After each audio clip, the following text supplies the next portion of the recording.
Hey guys, welcome to learning bio. स्वागत है आपका लर्निंग बायो में। तो मैं हाजिर हूँ एक और नए वीडियो के साथ। तो आज हम डिस्कस करने वाले हैं टीनोफोरा के ऊपर। तो आज का हमारा जो टॉपिक होगा टीनोफोरा होगा। आई होप जो वीडियो है काफ़ी लेट में अपलोड हो रहा है। अब क्या करें, लाइफ का बिजी शेड्यूल, मैं थोड़ा सा बिजी हो गई थी, लेकिन कोई बात नहीं, लेट में आए लेकिन ज़रूर आए।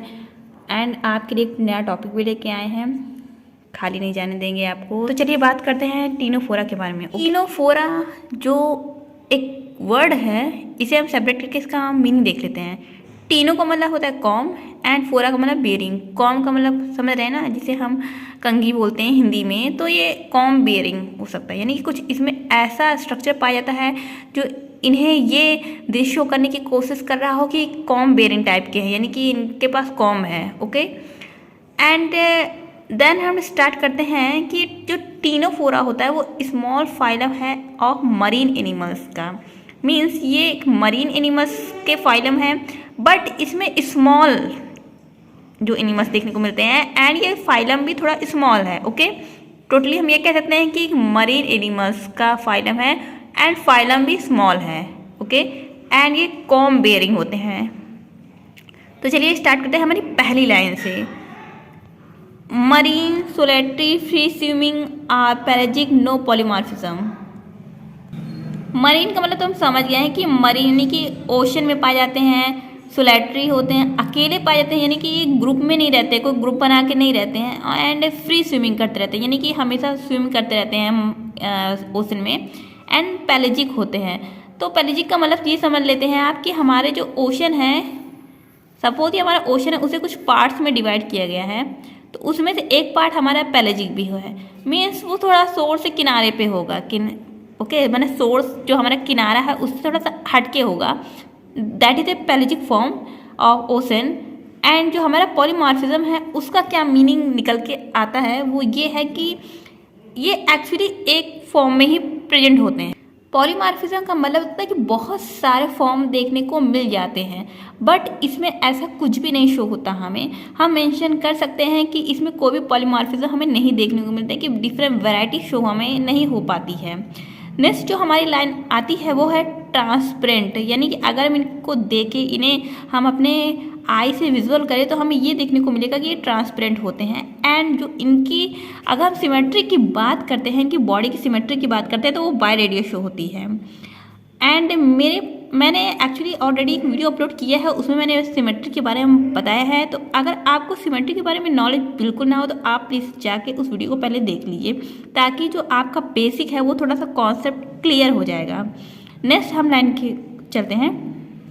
Ctenophora known as sea walnut or comb jelly. सुनने में कितना मतलब ब्यूटीफुल लग रहा है, अच्छा लग रहा है कि सी वॉलनट एंड कॉम जेली इसका नाम है कॉमनली। अगर आपको कहीं भी कॉम जेली या सी वॉलनट के बाद मतलब लिखा हुआ, तो आपको मालूम होना चाहिए कि टीनोफोरा की बात कर रहा है। एंड उसके बाद हम आगे लाइन में चलते हैं। तो 8 vertical row of complete of fuse cilia for locomotion has name comb jelly. Means इसमें आपके 8 रो होती है, यानी कि आपके रो होते हैं इस तरह से, वर्टिकल रो होते हैं जो आपको कॉम जैसे शो होते हैं, ऐसे सीलिया जैसे वर्क करते हैं। मीन्स इनका जो वर्क क्या हो जाता है कि लोकोमोशन में हेल्प करते हैं, इसलिए इनका नाम कॉम जेली पड़ गया। Cell tissue grade of body organization, इनमें सेल भी पाई जाती है और टिश्यू भी पाई जाती है। तो इस तरह का उनका बॉडी ऑर्गेनाइजेशन है। एक वीडियो मैंने अपलोड किया है और उसमें बॉडी का ऑर्गेनाइजेशन है, तो आप प्लीज़ उसे जाके जरूर देखिएगा। नेक्स्ट हम बात करते हैं कि बॉडी जो होती है वो कैसी होती है। वो एसुलोमेट होती है एंड ट्रिप्लोब्लास्टिक होती है। तो जिन लोगों को नहीं पता है कि ट्रिप्लोब्लास्टिक होता क्या है, उसे हम यहाँ मेंशन कर देते हैं। तो जो हमारी बॉडी है वो 3 पार्ट में डिवाइड होती है। एक तो होती है हमारी एक्टोडर्म, मीजोडर्म एंड इंडोडर्म। जो बाहर का होता है, आउटर साइड में होती है, उसको हम एक्टोडर्म से मेंशन करते हैं। मिडल के पार्ट को हम मीजोडर्म से मेंशन करते हैं। एंड जो हमारी इनर की जो लेयर होती है उसे हम इंडोडर्म से। तो अगर हम इन चीज़ों को, इस जो हमारा ट्रिप्लोप्लास्टिक, उसे हम टीनोफोरा के रिस्पेक्ट में रख के देखें, तो हम क्या कह सकते हैं कि हमारा आउटर एपिडर्मिस, ओके, इनर की जो है गैस्ट्रोडर्मिस, ये वाली इंडोडर्मिस वाली, एंड मिडल के जो जेली लाइक मीजोगेलिया, यानी कि जेली लाइक मीजोगेलिया, जो कि हम मीजोडर्मिस की बात कर रहे हैं। ओके, एंड इसमें एक और आ गया है वर्ड जो है एसिलोमेट। एसिलोमेट का मतलब होता है कि बॉडी में कोई भी सिलोम नहीं पाए जाते, मीन्स बॉडी में कोई भी कैविटी नहीं पाई जाती है, ये एब्सेंट होती है। एंड जो हमारी नेक्स्ट लाइन आ गई है वो है डाइजेस्टिव सिस्टम के बारे में। तो इनका जो डाइजेस्ट सिस्टम होता है विथ माउथ होता है, स्टोमोडियम होता है, गैस्ट्रोवास्कुलर कैनाल होता है एंड टू एबोर एनल पोर होते हैं, यानी कि माउथ से अवे टू एबोर एनल पोर होते हैं। निमेटोसिस्ट एब्सेंट होता है। निमेटोसिस्ट की हम बात करें तो जो हमारे सिलेंटेटा होते हैं हाइड्रा, उसमें हम निमेटोसिस्ट देख सकते हैं। तो निमेटोसिस्ट का क्या मतलब हो निकल के आता है कि एक्चुअली एक मतलब कि एक ऐसा कोई पार्ट होगा बॉडी में जिसमें आपकी कोई स्ट्रिंग टाइप का स्ट्रक्चर होगा, यानी कि जैसे होता नहीं कि आप कभी कोई ऐसे एनिमल्स होते हैं कि उनमें कुछ इस तरह का स्ट्रक्चर बना होता है, पॉइजन होता है, इसमें जहर होता है कि ताकि अगर उसे कोई छुए तो उसका असर उस चीज़ पे पड़ सके। ओके, तो इस तरह की जो चीज़ें होती है यानी निमेटोसिस्ट जैसा कुछ स्ट्रक्चर इसमें एब्सेंट होता है, यानी कि इसमें कुछ ऐसा स्ट्रक्चर नहीं होता है कि अगर आप उसे छुए तो आपको हार्म पहुंचाए, कुछ इस तरह का स्ट्रक्चर इसमें नहीं देखने को मिलता है, निमेटोसिस्ट एब्सेंट होता है। अब हम बात कर रहे हैं नेक्स्ट लाइन की, special adhesive and sensory cell called colloblast, यानी कि इसमें कुछ एक एडहेसिव के लिए या सेंसरी के लिए एक स्ट्रक्चर होता है जिसमें कोलोब्लास्ट कहते हैं, जो प्रेजेंट होता है टेंटिकल्स पे एंड हेल्प करता है फूड कैप्चर।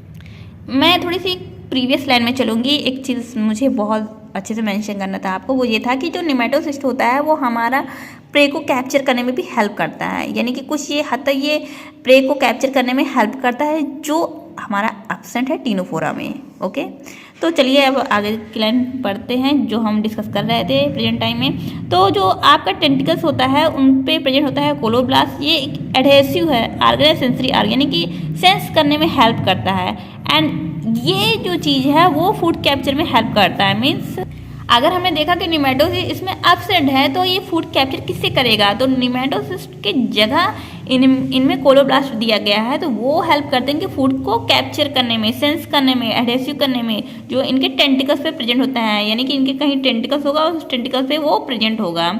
एंड मतलब अगर हम नेक्स्ट लाइन की बात करें तो नेक्स्ट लाइन में क्या मेंशन है वो है कि इसमें जो सर्कुलेटरी सिस्टम देखने को है एंड जो रिस्पायरेटरी सिस्टम है, जो एक्सक्रीशन का सिस्टम है वो एब्सेंट रहेगा। ठीक है, नर्वस सिस्टम इसमें होंगे एक्चुअली डिफ्यूज टाइप के होंगे, ये आपके मोनोसियस होंगे यानी हर्माफ्रोडाइट होंगे। मोनोसियस का क्या मतलब होता है कि मेल एंड फीमेल एक ही है, माने कि बॉडी के अंदर मेल भी है एंड उसी बॉडी में हमारा फीमेल भी, यानी कि वही बॉडी हमारा मेल का वर्क भी कर रही है जब करना हो एंड वही बॉडी हमारी फीमेल का भी वर्क कर रही है जब करना हो, तो ये मोनोसियस होते हैं यानी कि हर्माफ्रोडाइट होते हैं। एंड जो इम्पोर्टेंट सबसे मोस्ट इम्पॉर्टेंट जो लाइन आएगी टीनोफोरा में वो है कि इसमें लार्वा कौन से पाए जाते हैं, लार्वा कौन से हम देख सकते हैं, तो इसमें सीडीपिट लार्वा देखने को मिलते हैं। रिप्रोडक्शन में एक सोशल रिप्रोडक्शन होता है एंड इनमें जो ऑर्डरनेस ऑफ जनरेशन होता है वो इनमें एब्सेंट होते हैं। एंड नेक्स्ट जो हमारी लाइन आती है वो है रीजनरेशन की। तो रीजनरेशन का क्या मीनिंग उभर के आता है, तो एक्चुअली अगर हम देखें टू रीजनरेशन की बात करें तो अगर हमने सपोज एनिमल्स है उसकी किसी बॉडी के पार्ट को कट कर दिया एंड उतना ही पार्ट फिर से उभर के आ गया तो ये रीजनरेशन हो गया। तो इसमें रीजनरेशन देखने को मिलते हैं, कभी कभी रीजनरेशन क्या होता है कि कुछ सेल्स ही बनती है, नॉट ए पार्ट पूरा बनता है, बट कभी कभी देखने को ये मिलता है कि पूरा का पूरा ही ऑर्गन जो लॉस होता है वही फॉर्म हो गया, तो ये ट्रू रीजनरेशन की हम डेफिनेशन इसे कह सकते हैं। पेडिजेनेसिस इसमें कॉमन होता है। पेडिजेनेसिस का क्या मतलब होता है कि जब कोई ऐसा स्ट्रक्चर जो सेक्सुअली मैच्योर हो गया यानी सेक्सुअली रिप्रोडक्शन करने के लायक हो गया हो, यानी कि जैसे कोई लार्वा हो गया वो सेक्सुअली मैच्योर हो गया कि रिप्रोडक्शन कर सकता है, दैट इज ए पेडियोजेनेसिस। नाउ हम थोड़ा सा डिस्कस करेंगे इनके क्लासिफिकेशन के बारे में। तो एक्चुअली इन्हें 2 क्लास में डिवाइड किया गया है एंड उसमें अगर हम बात करें तो उसमें 100 स्पीसीज को रखा गया है। तो जो पहला हमारा क्लास है वो है टेंडाकुलेटा, तो उसे हम देखें तो उसमें 2 लॉन्ग एबोरेट टेंटिकल्स पाए जाते हैं, यानी या हम कह सकते हैं माउथ के अपोजिट। ओके, तो एक्चुअली हम देखें तो उसमें 5 ऑर्डर हैं। तो पहला जो क्लास है वो है टेंटिकुलेटा। टेंटिकुलेटा में जो पहला ऑर्डर आता है वो है सीडिपिड का एंड इसमें जो प्लूरोब्रैंकिया और हार्मीफोरम इंपॉर्टेंट एग्जाम्पल है। नेक्स्ट हमारा जो ऑर्डर है वो है लोबेटा का। थर्ड हमारा ऑर्डर है सिस्टेडा का। सिस्टेडा में अगर देखें तो वेलेमन और सिस्टम इंपॉर्टेंट है, इनके नाम आपको याद करके रखना है। ये आपको पता होना चाहिए कि जो अगर प्लूरोब्रैंकिया है या हार्मीफोरा है ये सिस्टम लिखा है तो आपको पता होना चाहिए टीनोफोरा में आते हैं। जो नेक्स्ट है हमारा प्लेटिटीनिया, तो इसमें टीनोफोरा आते हैं। ओके, ये इंपॉर्टेंट है आपका। एंड जो हमारा नेक्स्ट जो है थैलेसोकैल्सिडा, तो इसमें आपका जो पढ़ने लायक है थैलेसोकैल्सिडा है, थैलेसोकैल्सी इसमें देखने को मिलता है, यानी कि इसका बेस्ट एग्जाम्पल है।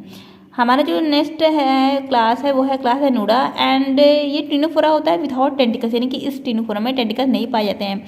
जो हमारा पहला क्लास था टेंटिकुलेटा, उसमें हमने क्या देखा था कि 2 लॉन्ग एबोरेट टेंटिकल्स पाए जाते हैं। बट ये जो क्लासिफिकेशन है टेंटिकल्स के बेस पे भी हो सकता है कि इसे टेंटिकुलेटा में टेंटिकल्स पाए जाते हैं, बट हमारा जो नूडा है उसमें टेंटिकल्स नहीं पाए जाते हैं, टेंटिकल्स एब्सेंट होते हैं। तो जो हमारा क्लास 2 में एग्जाम्पल है बिरॉय, जिसको आपका स्विमिंग आई ऑफ कैट कहते हैं। ठीक है, तो यही था हमारा आज का लेक्चर टीनोफोरा के बारे में। तो मैंने वही क्लासिफिकेशन में बताने की कोशिश की है जो मुझे इंपॉर्टेंट लगे हैं, मेरे पॉइंट ऑफ व्यू से जो मुझे इंपॉर्टेंट लगे हैं कि हाँ ये इंपॉर्टेंट हो सकते हैं, इसीलिए मैंने क्लासिफिकेशन में थोड़ा कम ध्यान दिया है। हाँ, इनके जो आप प्रॉपर्टी देखते हैं, इनकी जो प्रॉपर्टी देखते हैं वो आप इन्हें पढ़ सकते हैं। इसमें से क्वेश्चन आ सकते हैं, जैसे कि आप सीडीपिट लार्वा होगा या ये कैसे दिखते हैं, इनको कॉम जेली क्यों कहते हैं, या सी वॉर्नेट क्यों कहते हैं। तो इस तरह के क्वेश्चन को आप बातों को अपने माइंड में रख सकते हैं। तो बस तो यही था आज का वीडियो। तो मिलते हैं नेक्स्ट वीडियो में एक और नए लेक्चर के साथ। तब तक के लिए बाय बाय।